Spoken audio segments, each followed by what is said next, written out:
Leero nno tukikubya nno tukikyusamuko ate katonotono tubeera nnyo mu mbeera ziri ez'okubeera nga tukaaba eyo tuleese nno ate omuntu owakabi omuntu ow'amaanyi alina kye yeekoleddewo mukwano gwange gowe namukwano atanabira kubanga osubscribinga genda ku YouTube channel yaffe teekamu olutambula mu Uganda butereevu ogenda kubanga otufunira ddala bulungi nnyo nnyini ddala nenebaza mwena mwena abatuwa obuyambi obw'enjawulo era nage musinzidde mu mawanga agatali gamu mmanyi nti muliyo mukazana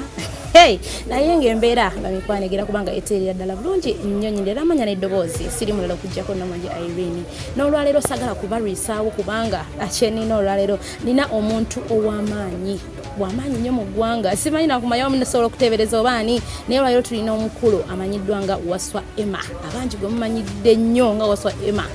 omwami oyo nno akoze ekyamaanyi nnyo mu kuyamba abantu ab'enjawulo ayambye abaana ab'enjawulo balina ebizibu azze nga abaddukirira mu ngeri emu oba endala n'olwaleero gwe tuli naye aye twagala kunyumyamukko naye tuwayewayeemukko naye tumanye ate yajja ate okutuuka ate muyi embeera gy'alimu okuba nga alina amaanyi agasobola okuba nga gayamba abantu ab'enjawulo tugenda kuba nga tumuwa akazindalo ababuuzeeko ate tubale tweyongereyo omukulu tusanyuse nnyo okulaba nsanyuse nnyo oli otya Irene ndi bulungi naye siri bulungi nnyo kiki ekiganye mabegakaawo Munange nzefuna ebizibu bitali bimu nasemba okumanya nga ofiiriddwa naye nga weewaawo mwena abasobola okuba nga munziruukirira mbeebaza nnyo owega kitalo nnyo kyakutuuka naye omukama bagumye okufiirwa ebiseera ebisefa bakkiriza tugamba nti omuntu bwafa fayina baatulumye naye abaawumudde n'ebyokukola bye babiweddeyo so n'olwekyo omuleka ensi negenda mu maaso kati mukama gyendi obulamu buli butya nsanyusa okubeera ku mutimbagano guno ogw'olutambula media n'omuwala Irene namwanje nze Waswa Emmanuel okuva ku Waswa Emma YouTube channel ne Trust Media Mulongo gega amanya gafa original yenze setu amanya mala olinganze nange nkozesa ndi proud nnyo n'amanya gange njagala nnyo amanya gange kyukulaba neyita amanya abiri gokka Waswa Emma tulina omukulu Waswa Emma olunaku lwaleero agenda kubanga atubuulira tugenda musabula kasavu kanyama atubuulira ate atuuka ate awantu awo atusiigire n'ekifaananyi ate eri gye yali byali bitya alyoka atambula okutuuka wano kakati Waswa yaani Waswa Emmanuel Mulongo omulongo yakula obwomu ate omulongo omulala ye ngali nze maama wange yaŋŋamba kuba ne bamugamba naye kati omuntu okuzala abatya nga ne bamugamba maama wange teyamanya anyway bankyogere ntya ffe tuli balongo oba teyamanya nti azadde abaana babiri kubanga maama wange yaŋŋamba nti muto wange oba yandibadde omulongo wange teyasobola kusumatuka yafiira Mulubuto kati so maama wange amba nti yazirika okumala essaawa 24 mu ddwaliro 48 to 24 naku nga 2 nga tamanyi kiri ku nsi kati mu kujjanjabi abakyala mu biseera by'okuzaala bimanyi yaŋŋamba nti muto wange yakoowa Mulubuto bwakoowa n'amaliriza nga bagenda omulongoosa nga yafudde nanze ndi mulamu so that's what happened exactly era mama wange teyalabako ku mulongo wange oba ku mutabani we kuba yazuuka amaze n'omukolaki n'omutwala bamugamba bagambye nti mutabani wo wasigazaako ono bambi imagine singa tubadde ne Waswa ne Kato osanga twandikoze bye tukola munenze mbadde manyi kiyinza okuba ate ekyomanya Kato yandibadde muzibu nnyo ate ye netegedde so okubeerawo nesigalawo nze kale akano nalina ensonga kinasigalawo bwomu yenze Waswa Emmanuel kati so oba kati kugambe ki ekinkwatako kuwanza ebinkwatako sibimanyi abantu bagamba nnyo nti ndi mu Sudan ne bakiwakana nze Waswa Emma ndi mu Sudani alinga talina linnya liri Waswa Emma mu Sudani omuganda kubanga famire yange maama wange mukyala mu Sudan then tata wange ye muganda naye olwokuba sina nnyo relationship na tata wange eri awo maama wange olwokuba nti gwe nkuliddeko ennyo gwe mmanye ennyo okusinga njagala nnyo abasudaani abakuba bandabiridde bulungi bandabiridde bulungi kati so that's why neyita nnyo mu Sudani naye nga nze Waswa nina baganda bange benkuze nabo mama yabazaala bana bameka maama wange yanzaala omwana omu ndi omwana omu mu maama wange ntata wange naye nyina baganda bange mu tata wange ninayo ne baganda bange mu maama wange naye nze ndi omu mu layini eti mu makati ya tata ndiwo omuntu omu ne kati nina baganda bange bala bangi Yes. Okay. Waswa Emma twagala otubuulire background okusomako Waswa jatya akuzatya akuzidde kwani okusoma kwange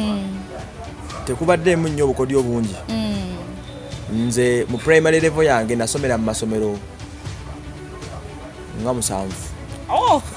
nga 7 aine ddalo wasala yaine fojja no mama wange yalinga mukyala nga atambula nnyo she was a traveler kati yalinga musuubuzi nga asobola e Congo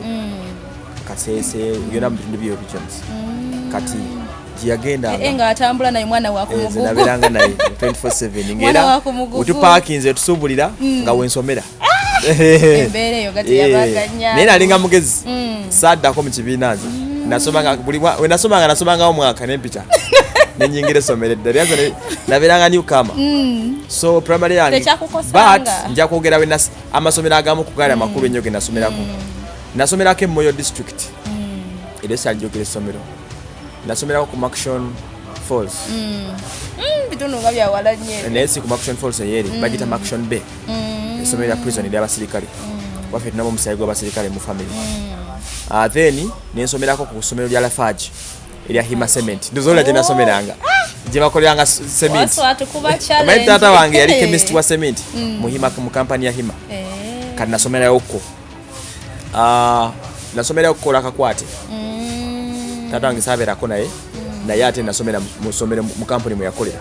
cause walo chain yantusayo then when avao nesomera ke kata primary school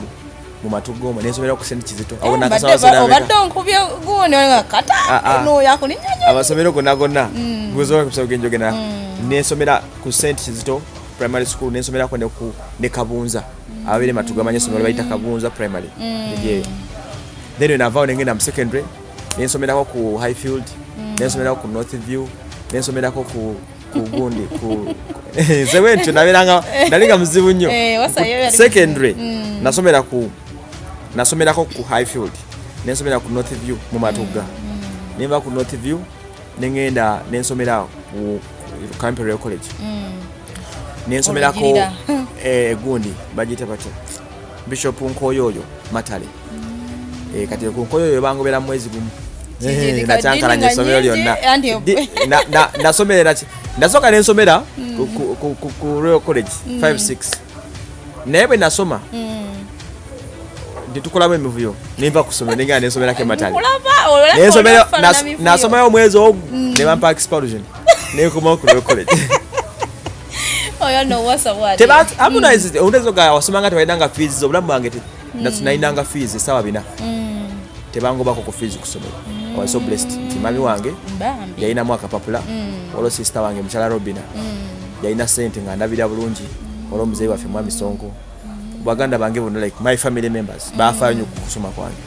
secho ejo then I navao nensomera ku Crane Media Institute Crane Media nali supposed bera munna mateeka ello miamwe nze ndibadde munna mateeka kwanza va mu family yaba na mateeka checha kaluba era va mu family va mu president mulamba naye senior 6 awo nganjimaze awo mami wange alafunye breakdown y'ensimbi ni family afunamu omuyaga gw'ensimbi otwafira ensimbi bikivu nnyo mu family by then otuzifiirwa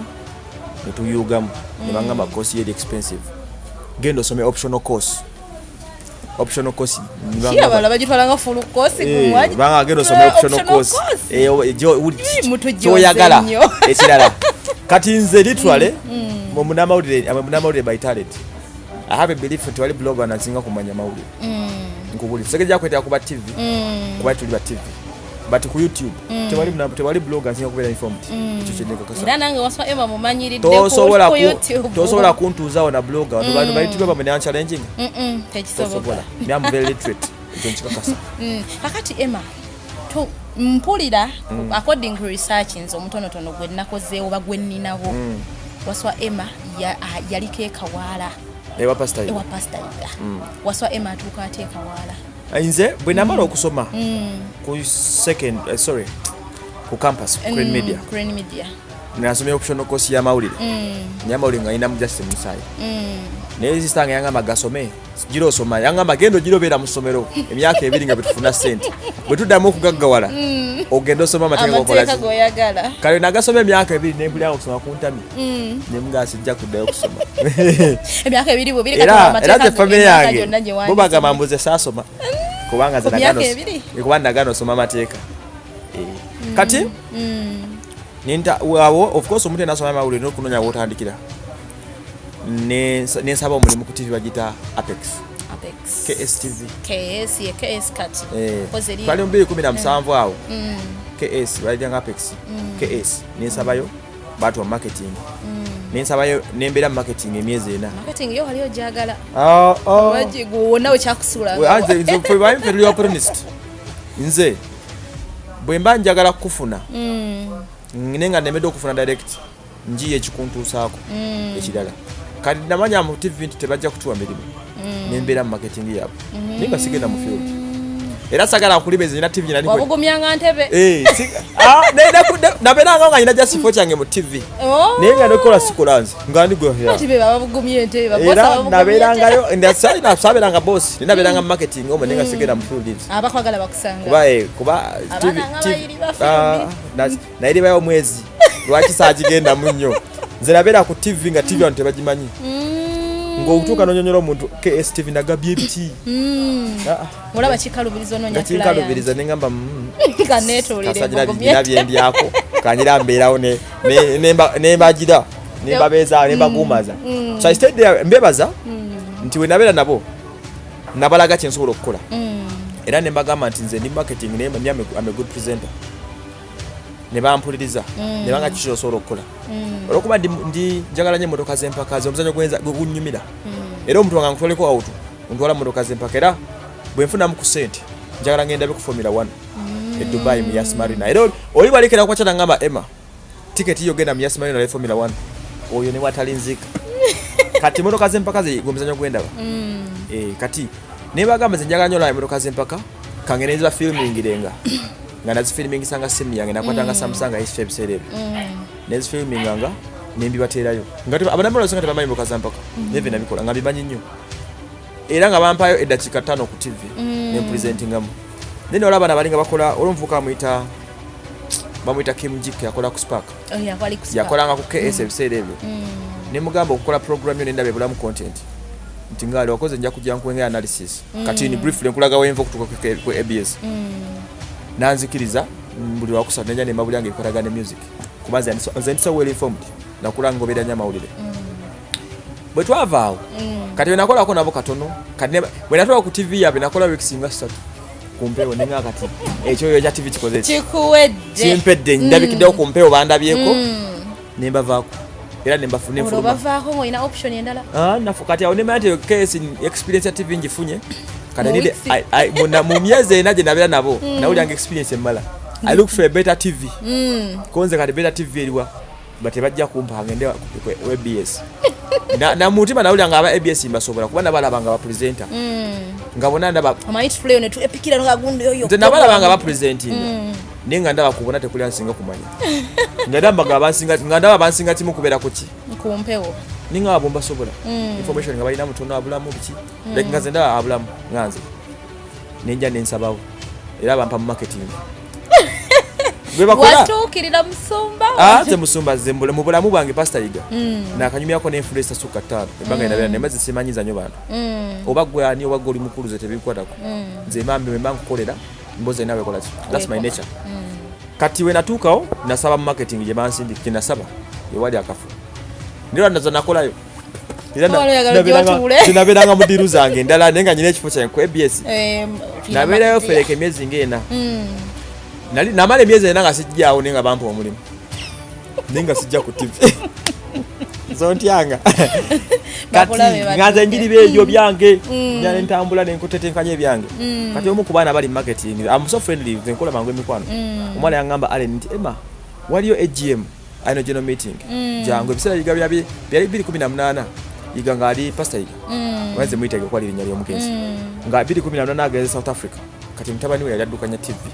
jengo nengizi jamu ano general meeting kati kalondoza Aisha nagamba onani yotamanyi jengo nambuuza ze nemuganze Waswa nemugamba nze Waswa Emmanuel nangamba okimye eki wano ono Aisha ali general manager by oli intruder meeting yaffe tukumenya kumanya nemugamba nze mbadde mu marketing ndani yakuwa omulimu koze lukundo yagumba kati jengo kyavamwa namugamba nasoka ngamba fuluma jengo namugamba ogoba waaki nemambuuza obadde wakoze badde Sudan sibadde mulijjo tuyamba ki mujjo tukolera ki nemugamba badde Sudan kati jengo kyavamwa jengo is very understanding man namugamba olaba abakolano bikana ku nabayise ne batajja ona atabadde wakoze eki aze muleke nandika kitula meeting negba kati bakola di shuffle bakyusa bali mukwegabira bifo bya TV gwe presenting awo noze presenting wali ningamba jengo neje ndabo oli mukuwanyisa bifo mu makati ga buli muntu ze namugambira ndabo oli mugaba bifo feto temutwogerako Waswa emate ya tama presenter nimugamba munayenze mpayo program nange ali mu marketing atolo oli presenter nyonyola namugamba mpayo program buli omuntu achoka nantula ko yena program ena asirika mani ono alaba obalumba nemagamba ne bambuza osobola kukola ki nemugamba jengo toyina presenter singa kumanya nasirika nga wewanika awo nabashani bali wawanze ati nagameze mmanyi that's me sei Manchester manyi bemba manyi kyo manyi kola ki oboche manyi namugamba manyi kyo nkola nangamba nga show yani abali okubali wawo nemugamba goli na wano musobola kyo bomanya Waswa Emmanuel agala kola program bapista tubona gwe kati nangamba londa nemugamba kale muyashani eyo ate nga shani omukwazi okubera bakabi nemugamba oyo ye program yenso gitulamu nemugamba sijagala gitwala naye nsoro okumuyambako nyina byenda bakola ebulamu ekyo nakigamba boss we nga naye atunula boss nakuwayo chance buli omu nasirika boss naga kati jangu tugenda kuwa omulimu yagamba ono kyayogedde ono omwana ajja kusobola ne bampitira mu program ya shani naye of course akokola kaaliwo ekokola zote zibulawo kati saji featuringamu nalaba bulayi bakola naye ne baŋŋamba kola mu program ya Monday ya nakaziwe Irene mu bojjo featuring kati bampita kujja kulaba program cheyo ya macha marungi kuli 218 bampita agenda be which show eziliwo ku macha nejanga nyambadde onakule nafisoko kwebikira ku TV yayiga lonaku Bush senior yafa yali president wa America tata wa Bush kanija kubanyaze bange jangu olabe olwatu kabenti Abdallah Musoke yali producer wa show yanga matulayo kadabira ira kuzali ku kusanyuka ndo yanga matulayo nimuga bangambye kulaba nti ojjajikola namanya agala kunkoisa nsobi kukubya nemutunulira nemugamba gani tulio nti Mulongo linfomdi nze kadi ze sawa bina nze manyi ne bombuze kibuzo nkikuddamu kati ne bangamba tugenda kogera ku kino ne kino koze gwe kimwagala kye mamuteekawo nze ndabanya amawuli nimwe baleetera emboozi ya Bush senior yafudde twagala okunyonyola yani nensabula Bush senior kumpewo buli omu yali nasirika nabanyula Bush senior yani ne gye bamuzaala n'obuzaale bwe mukwatako nanyonyola wakiriza n'ogendawo ku notula kuset najja nze kulaba ne banga alidinya kumpewo n'entuulayo nemba wa info olumukoledde sawa olinga ya twakolere saa 2 olinga ya presenter nze ndi analyst nze simanyi ku presentinga nnyo naye nze manyo I know how to analyze stories like so akwogera speed kyovula njogera mpola ne mu shows naye nkuleka gwe no presentinga era nsagala nnyo ku hostinga show lakwa ndi noze mbi hosting naye nze so akola shows nga zine za music nange kadalo sibitegeere bimanyi naye sina speed yeyo kyovula banza I do these corporate shows kati namuleka na present kwa yali show ya presenter wayo kati nga abuuza kino kyabadde kitya ne munyonyola nanyonyola ebitwale nasirikira mbwati nasoda kuntunulira aga omwana Nazalwa kakumpambako show. That's when we started out tukola tubeera wano olaba ne tutambula twakola emyezi bitono yigana akomawo it was a hustle era zote kyaswa kumpa mulimu ku TV nenkola omugenzi bwe yakomawo kyali kityataawo I remember nja kumwogerako bwoba yafuata nakyo ajja kunkola omugenzi bwe yadda alina ekigambo kyemba nga tuli ku TV yatubuuza onani ne bamugamba munayo presenter twamukoze ki twamuleese ono mwamujiibwa omusiiwuufu bw'ati ye muddugavu ye mutono ye musiiwuufu akola ki ku TV yange TV yali twalabanga kubangako beeruka twalingako bimyufu kumakya mu programu yonna nga abato twalina mu miitingi wafiiringa otya nasirika luswata namugamba wayo nno nogolaba kyamwesa omulimu mukugu ali informed musiiwufu nnyo but nze nakulya mu mivuyo yabyogera ne mutunulako buli nozira ensirika kasati yayiga nganye kudda ku mpewo era ng'omwana w'emisa but wamala byogera ne biggwa nasigalawo kati bano baatya nnyo ng'abiŋŋambye bo balooza ze ntidde nasigalawo sina kye naddamu nga ze kinjogerako kikola kimanyi kati nzijukira like after like 2 days yajja kenyini yajja nampita nampa esaati ezi yampa esaati 3 ennungi nze okutanga okwambala kusade ez'ebbeeyi ku media yigeyaze basitayika so bwe twabeerawo nga tukola yigayanjagala ate nnyo mu wiikisi 2 ezaddako era yekenyini yajja mu meeting naddamu nakyogana nga omulenzi ono nali mugaya naye ate y'omu ku balenzi abasinga okumanya ekyokukola ate y'omu ku basinga okwagala TV yange onfutegera bayiba yali nga awanya abantu obudde so we became friends saanyumyako n'ebbanga ddene naye bwe yansensinkananga like we could talk oli otya mulenzi ndi bulungi kati awo wennyini mu process eyo twali tulina 2019 awo kati kuba tetwalwawo nnyo eyo nabye mu short period of time omuntu wabukola mu nze sirwa nze sirwa ku kintu myezi 3 nga ndowooza ekirala kasada banga kyenkoze omanyi ekiremesa abantu kwesiba ku bintu nze bwe nkola nema nkukwana nze nkukwana ku makya njagala kawungeezi oŋŋambe ye bw'ogaana ng'okitaago dda ku birala kyekyo weewaawo tukyalina omukulu Waswa Emma tuli mu programu emanyiddwa nga Taasa Obulamu n'abagambye leero nno twakyusizaamu kate mu nsabula leero twabagambye katubaleetere lifestyle ey'abaserebu bammwe abamu be mumanyi mabegakawo twabaleeterako omukyala amanyiddwa nga Pistatu nebayo tunoonyeza banaye tugenda tubanoonya Waswa Emma tumuvumbuddeyo wala tumuvumbudde ntumuleeta naye nga tukyawayawayamukko ne Waswa gwe wenaaleyo omukwano gwange ng'olina embeera manya nti embeera eyo togiyitamu wekka n'abo abamanyi boolaba balina ate gye baava balina embeera ze baayitamu okutuuka ate awo we batuuse tugenda kuba tweyongerayo kubanga tuwayawayamu ne munaffe Waswa Emma kubuulidde nti mu Sudani omuganda kekasinza okunsanyusa kakati Emma otuuka oti ate okuvaawo ovuddewo kati I remember awo kati tuli mu kukola waliwo omusega abamu olusheki owa lifestyle yandaba yanotisinga nanganga nalaba nga kyokola nkimanyi nangamba Emma I can see you can be a good presenter. Jangu tudukanye bitu ya YouTube. Nze nga sibitegeera. Sibaira YouTube ekola etya. Nimugamba nimugaze jarabera celeb. I want to be a famous guy. No promoting irake ebyange. Mayanga njagala nnyo bala mze nkoze nteeka ebivu. Kati nimugamba tukole. Mbuza YouTube etambule. Saagala kumanya nze obulamu bwange. So wonna walabanga opportunity. Nze obisada bisinga kitutta. Kusobola kubuza nfunirawa nze soka kukolera kyoyagala nende okankufunza kati nze kye nali njagala tezaali sente ze because I don't come from a poor family at first tezaali sente ze I wanted that nze manyo ne Kampala gukolera erinnya ojja kufuna sente kituufu kyandi mindset ndi okola erinnya ojja kuwa akabi ojja kufuna ki sente kati nga mpadde opportunity eyo nze nga njagala kimu ku president kye nasoma nga tukola bintu nga president nga zinaso okukola olugamba ku internet ideas ugundi sega yaje tumetanga scheme nitanga ku lifestyle it building a lifestyle mubanga tunonyo nefuka ya amani twazimba channel TV mu TV yayiga kye kyatugobya no tugobye ekyo channel zigobya abantu teri kigobeza abana ku TV nga YouTube channels enkubulira kyama kye kiri awo feze kyatu anti kati omwana wani YouTube channel zisasula YouTube channel singa TV okusasula sente ekyo sagala nerimbe you create your good content ojja kufuna sente olo ku channel kuno mwatekangayo content ngoswana nze wano wendi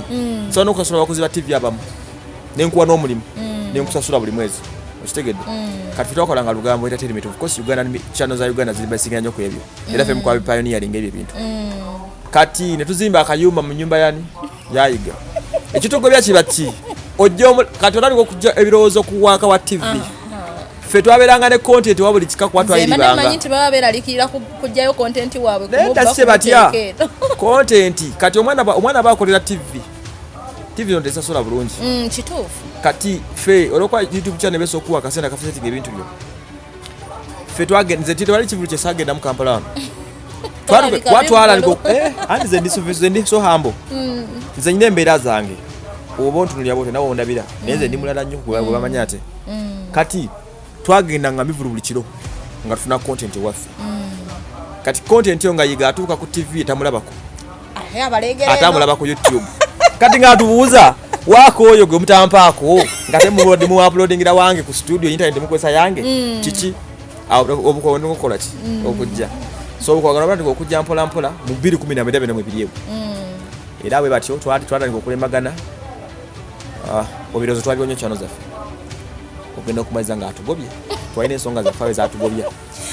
bifo kubagoba yabayitako kola abatuuza baatuyita ne tulemagana awo kati nga channel mulaba mufuuse bamanyi ng'ogenda kunnyonnyola yongo abakugamba ki nga tuwuliza byagamba naye nga akatuukira tuteesa nawe ina decision yo nga gomba nze nafuna numbers ku internet nga tokyana kyongamba ku tv okulimba kubi nga nze nafuuka popular because of YouTube channel not TV era omuntu omuganda nabeerawo ku TV yayiga emyezi ena n'akiwakana ensi yo nemayinde because of internet kati nze awo nga tukuba ekintu kyonna era nze nebaza abantu